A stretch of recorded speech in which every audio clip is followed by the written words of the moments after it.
बिस्मिल्लाहिर्रहमानिर्रहीम। अस्सलाम वालेकुम। अम्मी, मेरी तबीयत ठीक होने का नाम ही नहीं ले रही। क्या करूं अब? तो उधार भी 5,000 हो गए मेडिकल वाले के, और जो बकरी बेची थी 16,000, इसके भी ख़त्म हो गए।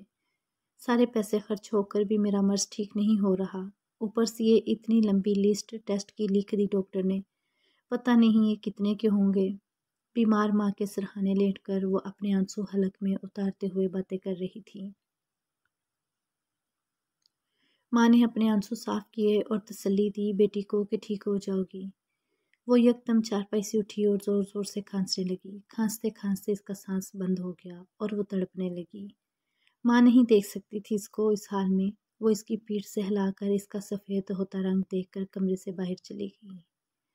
अरीबा की आंखों से आंसू टप टप टप के, और इसने सिसकते हुए रुकती सांसों से आसमान की तरफ देखा और दुआ की, या रब, इससे ज़्यादा अजियत ना दे, या उठा ले इसी हाल में, या मुझे सेहत से नवाज दे।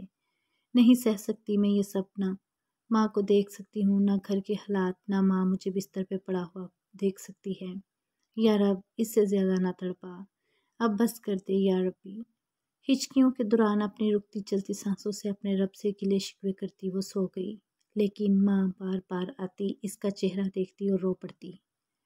सुबह उठते ही अरीबा ने अपने एक जानने वाले से बात की, जो किसी अस्पताल के सुपरवाइज़र थे और अच्छे खासे खाते पीते घराने से ताल्लुक़ रखते थे। सलाम दुआ के बाद अरीबा ने इनसे मदद मांगी कि फैसल सर, मुझे कुछ टेस्ट करवाने हैं जो लाजमी हैं। मेरी अपनी तबीयत का आपको पता था, नहीं संभल रही। अब डॉक्टर्स ने भी चेकअप नहीं कर रहे बगैर टेस्ट के। आप कुछ मदद कर देंगे मेरी? मैं बाद में लौटा दूंगी आपको पैसे। वो इसकी बात सुनकर इत्मीनान से बोले, जी ज़रूर करवा दूंगा, मुझे खुशी होगी कि आपके किसी काम आ सकूं। अरीबा के मायूस चेहरे पर खुशी की लहर दौड़ गई और वो मुस्कुराते हुए इनका शुक्रिया अदा करने लगी। सुनो अरीबा, आपने एक बात गैरों वाली की जो मुझे अच्छी नहीं लगी। अरीबा फ़ौरन परेशानी से बोली, कौन सी बात बुरी लगी? I am really sorry sir. यही बात कि आप पैसे लौटा देंगी। मैंने कभी आपसे पैसों का सवाल किया है? आइंदा ऐसी बात मत करना। आ जाओ आप, हफ्ते को 4 बजे तक मैं करवा दूंगा आपके टेस्ट। ओके, टेक केयर, अल्लाह हाफिज़। अरीबा हफ्ते को चल पड़ी। अस्पताल अकेले ही जाना पड़ा इसे, क्योंकि अस्पताल इसके घर से कोसों दूर था। रिक्शे का किराया वो अफोर्ड नहीं कर सकती थी। बसों और ट्रैफिक के धक्के खाते खाते 2 घंटे की खुआरी काट कर अस्पताल पहुंची। फैसल सर के सामने बैठी वो अपनी पुरानी रिपोर्ट्स दिखाने लगी और वो इसकी रिपोर्ट देखने लगे। फिर चाय पी और इधर उधर की 4 बातें करके कहा, अरीबा, आप लैब से हो आओ, फिर मैं आपका चेकअप करता हूँ और मेडिसिन भी ले दूंगा। फैसल सर ने अपने ऑफिस बॉय के साथ इसको लैब में भेजा कि जाओ अख्तर सर से कहो ये सारे टेस्ट करवाने हैं, मैडम का ब्लड सैंपल ले लें। अरीबा अब इनके सामने खड़ी थी। वो बोले, चादर हटाओ। इसने चादर हटाई, दोनों हाथों से इसकी पसलियां पकड़कर कहा, खांसो अब। वो इनके कहने पर खांसी। फैसल के हाथ चेकअप के दौरान पसलियों से ऊपर उठे और इसके सीने के करीब आ गए। फिर बोले, अब खांसो। वो थोड़ा घबराई, लेकिन मजबूर थी, डॉक्टर थे वो। फिर वो अपना हाथ सीने पर जाकर लगाने लगे तो वो इनका हाथ झटक कर बोली, प्लीज़ सर, इस तरह चेक ना करें मुझे। वो मुस्कुराए, डॉक्टर से कैसी शर्म, आपका मसला ही सारा सीने का है, किस तरह चेक करूँ, फिर मुझे देखने दें। इनके हाथ आपस इसकी पसलियों पर थे। फिर वो बोले, शर्ट ऊपर करो, थोड़ी सी पसलियाँ आपकी बहुत सूजी हुई हैं। अरीबा ने फ़ौरन इनकार कर दिया कि मैं नहीं शर्ट ऊपर करूँगी। फैसल सर ने गहरी सांस लेकर हंसे, हाथ अपने सैनिटाइज किए कि कहीं कोई जरासीम ना लग जाए। आपका कभी ऑपरेशन करना पड़ गया तो क्या करोगी? फिर आप तो चेकअप ही नहीं करने देती। खैर, वो चादर ठीक करते हुए बोली, अल्लाह वो नौबत ना लाए सर। ओके, अल्लाह खैर करेगा, परेशान मत हो। मैं रिपोर्ट्स व्हाट्सएप भी करूँगा और कहो तो TCS भी कर दूँगा। अरीबा ने मुस्कुराते हुए इनका शुक्रिया अदा किया। अरीबा, आधा रास्ते में ड्रॉप कर देता हूँ आपको, आप बाहर जाकर सिग्नल पर खड़ी हों, मैं 2 मिनट में आया। अरीबा ने टाइम देखा, 6 बज रहे थे। बस में जाती तो रात हो जाती। अभी भी शाम ने अंधेरा फैलाना शुरू कर दिया था। अम्मी के फ़ोन भी आने लगे कि कहाँ तक पहुँची हो, घर जल्दी आओ। वो सारी परेशानियाँ उठाकर इनके ऑफिस से निकली और सिग्नल पर खड़ी हो गई। फैसल की लंबी सी चमचमाती कार इसके सामने आकर रुकी। वो बैठ गई।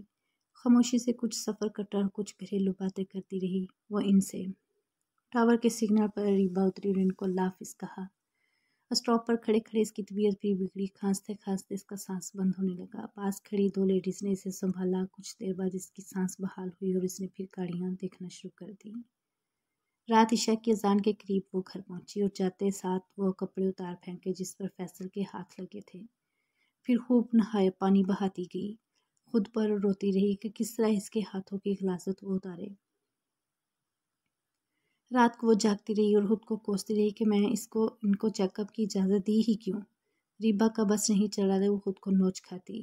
इसे किसी सूरत सुकून नहीं आ रहा था। खुद को लानत मलामत करते करते थक हार के वो रब के हुजूर हाजिर हुई और तड़प तड़प के रोई। यार अब मैं गंदी हो गई, आज बहुत गंदी। किसी गैर के हाथों ने कैसे छू लिया मुझे। वो फूट फूट कर माफिया मांगने लगी। पूरी रात इसकी सजदे में आंसू बहाते गुजर गई। 2 दिन फैसल साहब की तरफ से कोई जवाब मसूल नहीं हुआ। रीबा को एक धड़का सा लगा कि इसके टेस्ट नहीं हुए होंगे, लेकिन वो फिर भी खुद को तसल्ली देने लगी। फैसल सर ऐसा नहीं कर सकते। लेकिन दिल बुझ सा गया था पहले ही इसका, और वो मज़ीद परेशान हो गई कि माँ को क्या जवाब देगी। हफ्ते से मंगल आया इसने राब्ता किया तो ये जवाब मसूल हुआ। अरे रियली सॉरी रीबा, लैब वालों को रोना हो गया, वो आया ही नहीं और आपका ब्लड सैंपल इसी के पास था, आपके टेस्ट नहीं हो सके। आंसू कतरा कतरा करके इसकी आंखों से टपके, इस तरह जैसे जख्मों से खून रिस रहा हो। इसने मोबाइल दोबारा उठाया और मैसेज टाइप किया। सर मुझे कुछ कहना था आपसे। मेरे लिए आप बहुत काबिल एहतराम थे 4 साल से। एक बाइज़्ज़त सलाम दुआ का तल्लुक़ था आपसे। कम अज़ कम जो इज़्ज़त मैंने आपको बख्शी थी इसी का एहतराम कर लेते। मुझे पता था आप झूठ से काम लेंगे, आप कोई ना कोई बहाना ज़रूर करेंगे। मेरे टेस्ट ना होने की बड़ी वजह यह थी कि आपके कहने पर मैं अपनी कमीज़ थोड़ी ऊपर करती और चेकअप के दौरान आपका हाथ मेरे सीने से नीचे जाता तो यकीनन लेबॉरेटरी वाले को कोरोना ना होता और मेरे टेस्ट हो जाते। लेकिन अफसोस आपकी ख्वाहिश पूरी नहीं हो सकी। और रही बात मेरी मदद की तो रब अज़ीम ने आपको इस काबिल ही नहीं समझा कि आप किसी ज़रूरतमंद की मदद कर सकें। मुझे लगता है मुझसे ज़्यादा आप मजबूर हैं। अपने रुपए पैसे के हाथों इतने मजबूर के गुनाह सवाब की तमीज़ ही भूल गए।